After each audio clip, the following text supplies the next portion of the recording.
about debt reductions and what's the best strategy for you in order to reduce your debt.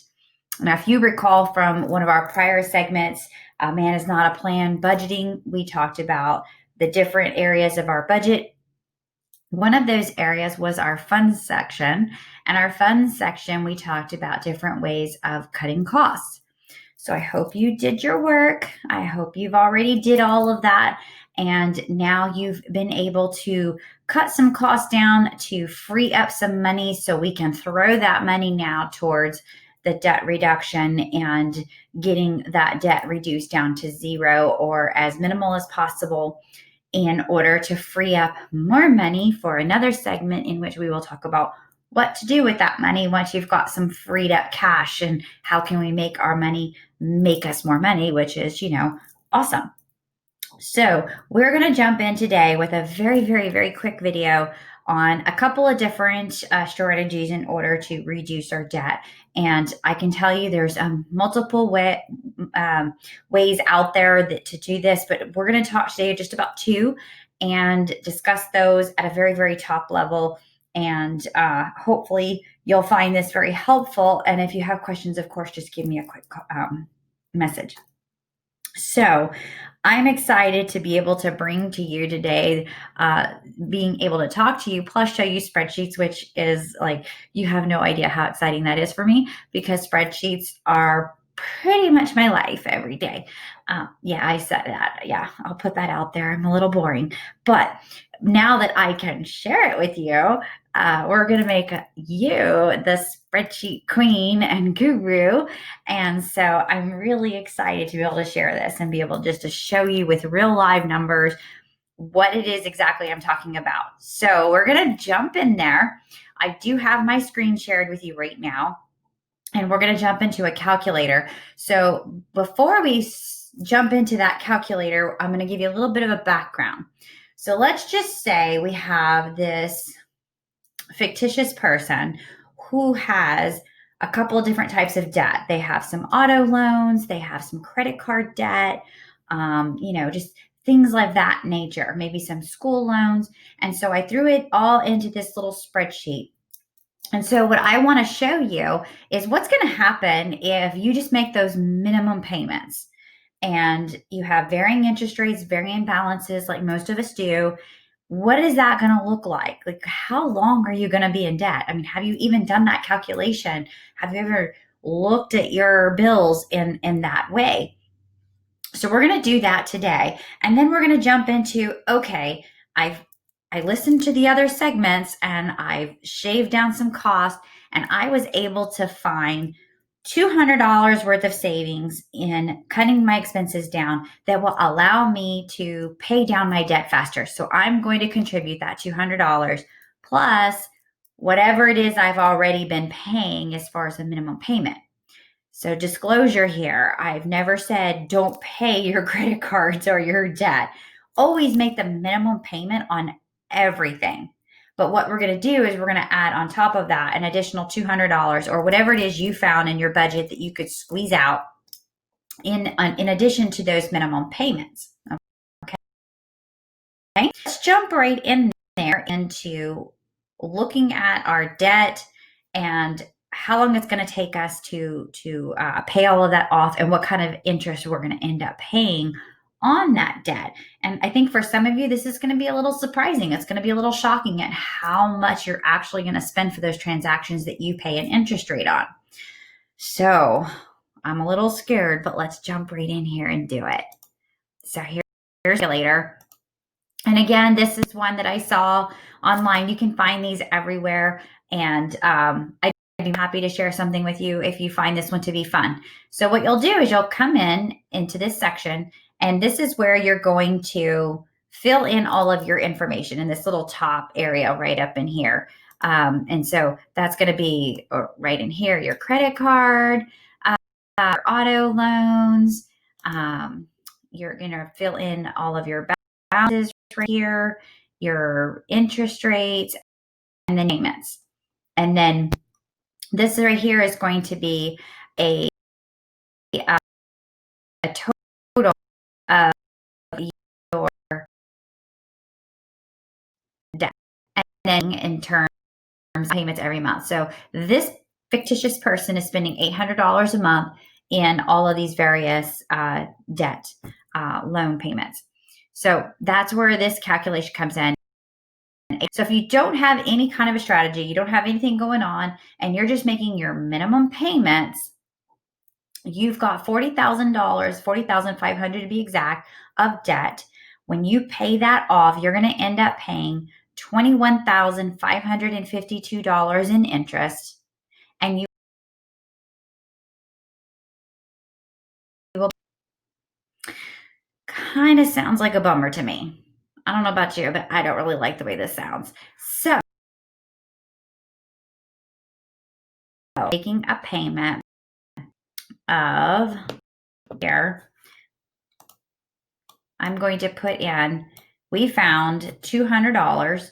So the I'm going to pay your minimum balances no matter what. But then we're going to add in that $200 or whatever it is. Hopefully you found more than that. I'm hoping you were able to shave down your budget and you found an extra $250 or $300 or $400 or what have you. Or maybe you got a raise. Yay! We can pay off debt. So put in that $1,000. That's now your new amount. And we're also going to change this to the snowball. So what does the snowball do? Snowball is now going to look at whatever debt that you put in this top little section, what had the lowest balance? So why would we pick that strategy? We would pick that strategy if you want to make the most impact right away. In other words, maybe you're the kind of person you're like, you know what? I want to see some fruits for my efforts here. I want to see some debt going down to zero as quickly as possible. So we're going to pick your smallest balance and pay it off. And then you're going to feel amazing. And you're going to be like, yeah, I rock. And then you're going to want to do it again and again and again and again. And then you're going to get everything paid off. And it's going to be really super exciting. So having said that, I don't know if you are paying attention to that spreadsheet the way I do because they kind of, excite me. But we now just got reduced down $1,684.57 in interest. Wow. That is a huge, huge drop in savings. That's money that you're saving just because you were able to apply that extra $200. Hello? Can we say money? All right. Also, if you noticed, instead of paying our debt down to what was it, 2041, we're going to get this paid off, all debt, by 2024. That's awesome. That's a better number there. That's a realistic goal that says, you know what?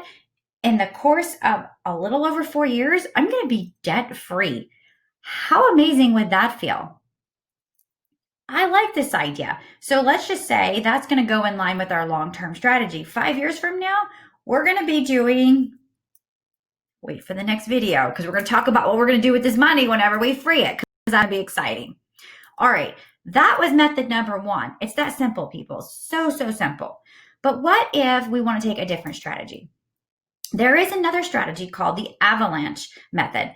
The avalanche method, different from snowball. Snowball builds and builds and builds. Start with a small balance, build your way up to the bigger balances. So snowball effect.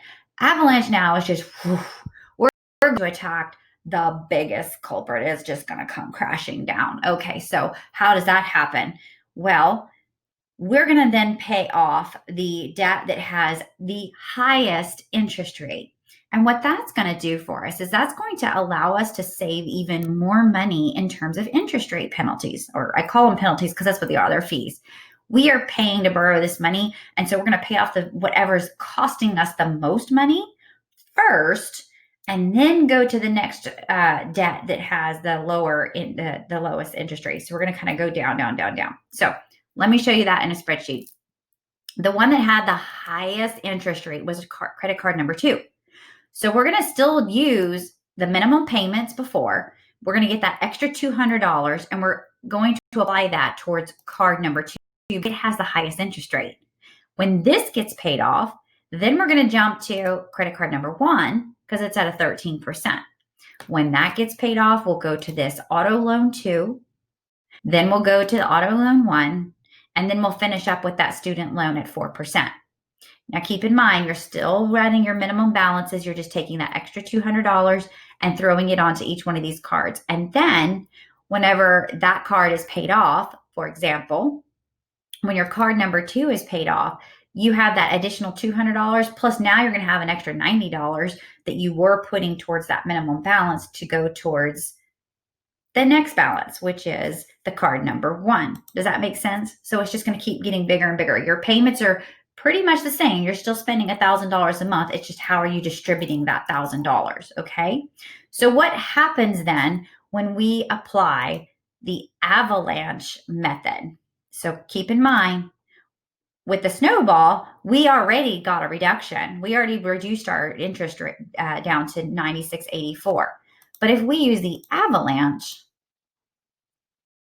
now we're going to pay $1,415. So again, it's another reduction. That's less money out of your pocket.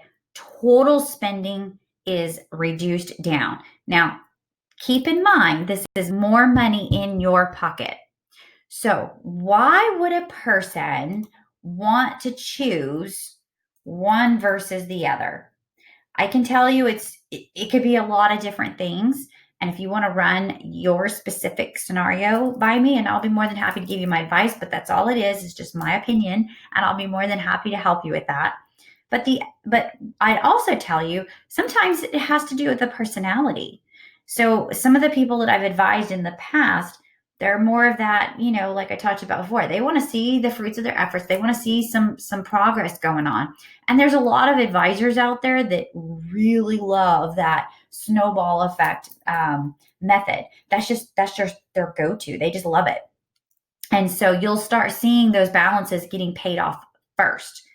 That also comes into play if you're trying to improve your credit score rather quickly. And that's another topic that we'll talk about in another video. If that's an issue for you, and that's another item that you want to address while you're paying down debt, this could be a good strategy for you. The adverse attacks rates, it's gobbling it down like man. So if you have a lot of interest rates, and what I mean by that is maybe you have a school loan at 4 and you have a credit card at like 25, then you save a lot of money gobbling down that 25% first.